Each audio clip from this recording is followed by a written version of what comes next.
Pa-update muna tayo ngayon sa mga gwapong ex-housemates ni Kuya. Nagkita-kita na sina Binsoy, JM at Jaren. Parang may pinaghandaan na event ang tatlo. Ito na siguro yung sa Big Night. Baka sila yung mga guest ni Kuya sa Pinoy Big Brother Big Night. Or baka isa sila sa mga performers ni Kuya sa Big Night. Si Fiang na lang ang kulang, pwede na silang maging voice over flowers. By the way guys, nagkagulo na sa comment section dahil ang gagwapo daw ng tatlo, lalong-lalo na si JM. Ang simple lang daw nito sa suot na white t-shirt, pero lutang na lutang ang kagwapuhan. Marami ang nagsabi na nagets na nila kung bakit obsessed sa kanya si Jazz at si Fiang. JM hits different. Lutang ang kagwapuhan sa simpleng suot lang. Partida, hindi pa ito nakaporma. Ni white t-shirt lang daw kayo ni JM, pero nagkagulo na yung mga kalahi ni Iba sa outside world. Iba daw talaga pag inspired. Blooming na blooming.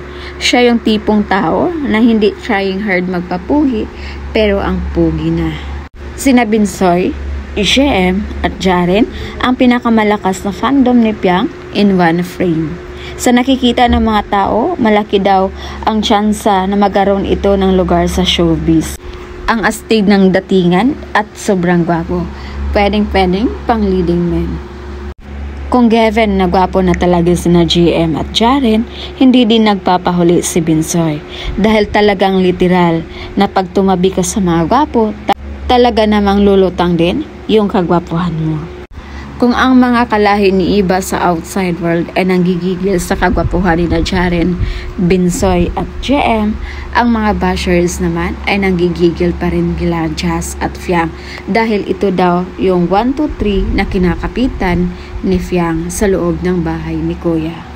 Talaga namang wala pa palang mag-move on dahil kahit dito sa labas, bit-bit at hindi pa rin makalimutan ng mga tao ang mabinitawang salita ng mga housemates nung nasa bahay pa sila ni Kuya during sa kanilang rap battle.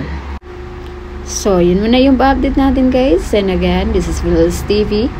Thank you for watching.